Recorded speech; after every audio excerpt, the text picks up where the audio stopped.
I own over 40 pairs of shoes, but I've realized you really only need 5. Because these 5 cover everything from weddings, work, to the weekend, and they're the first ones I would get if I had to start over from scratch.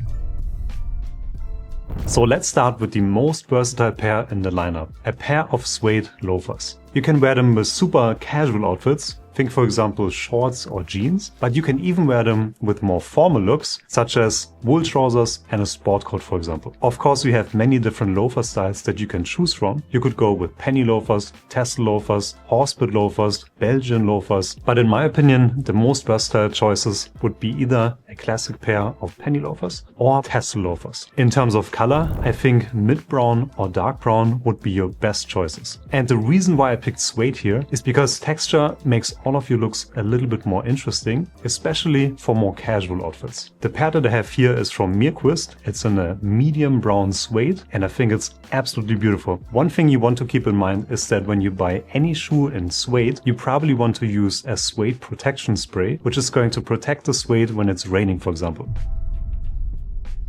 The next shoe on the list is almost as versatile as penny loafers, and I'm talking about a pair of minimal sneakers. And there's a couple of things you want to look out for. First of all, you want to have a relatively slim sole, because if you have a more chunky sole like this, that makes them more difficult to combine and it limits the outfits you can wear with this. And secondly, you want to have some suede, leather or cotton or canvas elements. They add a nice texture and they make your sneakers look more interesting and also more versatile. And thirdly, in terms of maximum versatility, I think the best colors for sneakers would be either off-white or light gray. I always recommended white in the past, but sometimes with white it can almost be too bright. And when you wear them with a pair of dark trousers, for example, there's such a strong contrast between the trousers and the shoes that I think it's better to go with something a little bit more subtle. And lastly, you want to look for sneakers that have minimal or no branding. Because again, if there's going to be a large logo on your shoes, it's going to make them a little bit less versatile. A good example would be these beautiful sneakers here by Crown Northampton. They are in the Get, so the German army trainer style, which is one of my favorite styles for sneakers because it's so minimal and sleek and works with a lot of different outfits and styles.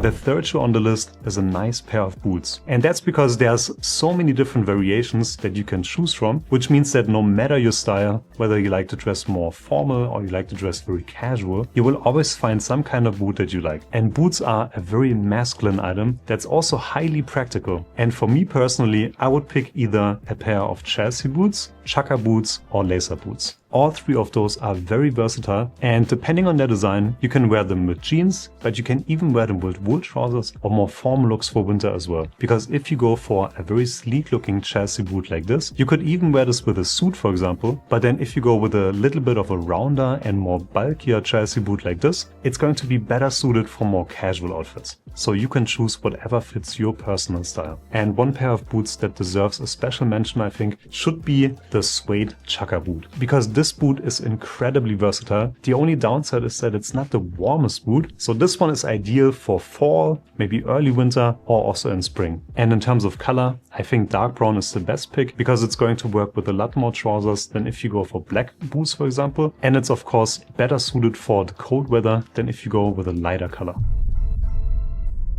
The next shoe is sort of the grown-up shoe because you definitely need to have it in your wardrobe, but depending on your lifestyle, you might not even wear it that often. And I'm talking here about a pair of black Oxfords or black derbies. The reason why you need to have those, even though you might not work in a formal office environment, is that these are the most appropriate shoe if you're going to wear a navy suit, for example. And that's typically going to be the case for very important events. So this could be weddings, for example, it could be for funerals, or it could also be for job interviews or presentations at work. And with Oxfords, the classic choice would be to go with a leather sole. But nowadays, there's also a lot of rubber sole options out there that are so slim that you don't really notice the difference that much. Keep in mind that shoes are one of those items where the difference between a cheap, poorly made one and a quality one is not only visible, but you're also going to feel it and notice it when you wear it. So my advice is always to not go cheap on your shoes. And that means that in general, for any of the shoes on this list, you're usually looking at least around $180 per pair. And there are a lot of great brands out there. For example, Myrquist I mentioned earlier, but you could also look at brands like Brittlin or Meerman, which produce affordable quality shoes. Shoe number 5 depends a bit on your personal circumstance. If you have to wear a suit to work every day, then you may want to go with a second pair of Oxfords, this time in brown. But if your style is more casual, then you may want to go with a suede pair of derbies or with a classic penny loafer. My personal choice here would be a classic penny loafer in brown or burgundy, ideally in calf leather or in shell cordovan, because I think this is one of the most beautiful and most versatile shoes you can get. Gentlemen, those were the 5 shoes I think every well-dressed man should have. What's one pair of shoes that you cannot live without? Let me know in the comments below. And if you enjoyed the video, leave a like, subscribe to the channel, and see you next time.